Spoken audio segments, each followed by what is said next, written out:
Yeah. Kalan Rap Music. LJN.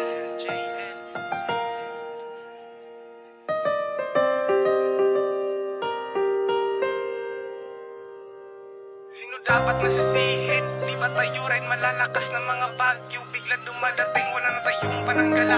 Puno pa, ubos na rin. Dagat na dati malinis, parang basurahan na din.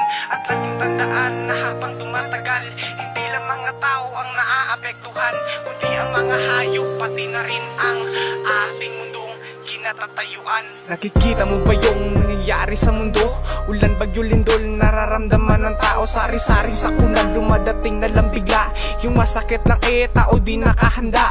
Alam mo naman siguro kung ano ang dahilan. Huwag mong sabihin sa akin na hindi mo yan alam, dahil hindi lang isa kundi tayong lahat ang may kagagawa kung bakit mundo natin ay nahihirapan. Mga puno sa bundok, unti-unting nauubos kasi mina dito, mina din doon. Puputol na nga ng puno, di pa pinapalitan. Dahil imbis palitan, sinusunog mo na lang. Alam mo bang hindi lang tao ang nahihirapan, may mga hayop din dyan na kusang naninirahan. Parang tao din sila, kailangan ng masisilungan, pero putol ka ng putol, parang di mo yan alam. Sino dapat nasisihin? Di ba tayo rin malalakas ng mga bagyo? Biglang dumadating, wala na tayong pananggala. Puno pa, ubos na rin. Dagat na dati malinis, parang basurahan na din. At laging tandaan na habang tumatagal, hindi lang mga tao ang naaapektuhan, kundi ang mga hayop, pati na rin ang ating mundong kinatatayuan.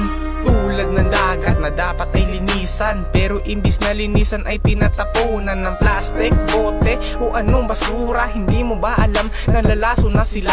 Dagat na dapat ingatan pero sinisira lang. Imbis na kunin basura, dinadaanan mo lang. Pero ito yung malala nangyayari sa kadagatan, pagkamatay ng mga isda at pagkasira ng mga corals. Dahil imbis na lambat lang ang itatapon mo, dinamita ang pinapasabog mo. Di ka ba nag-iisip sa ginagawa mong yan, na darating yung araw ikaw din mahihirapan? Dahil di lang malaki ang napapatay mo dyan, kundi ang maliliit at ang kanilang tirahan. Kaya bago mahuli sa'yo ang lahat, tigilan mo na yan, baka wala ka ng pagkukuhanan. Sino dapat nasisihin? Di ba tayo rin malalakas ng mga bagyo? Biglang dumadating, wala na tayong pananggala. Puno pa, ubos na rin. Dagat na dati malinis, parang basurahan na din. At laging tandaan na habang tumatagal, hindi lang mga tao ang naaapektuhan, kundi ang mga hayop, pati na rin ang ating mundong kinatatayuan. Paano na ang kalikasan kung ating pababayaan? Binigay niya to sa atin upang ating alagaan, pero ating hinayaan, sinira't pinabayaan. Giniba ang kagandahan ng bundok at kadagatan. Kaya ang aking tanong,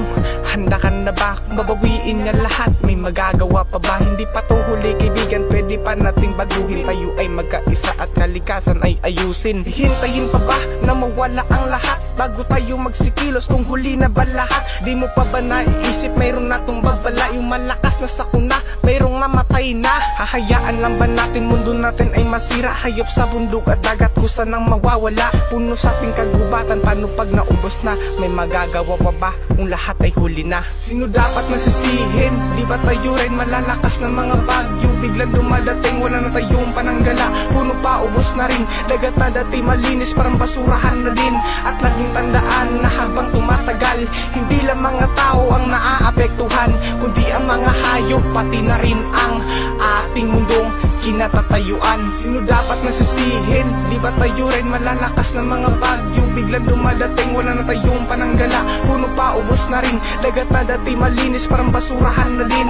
At laging tandaan na habang tumatagal, hindi lang mga tao ang naaapektuhan, kundi ang mga hayop, pati na rin ang ating mundong kinatatayuan.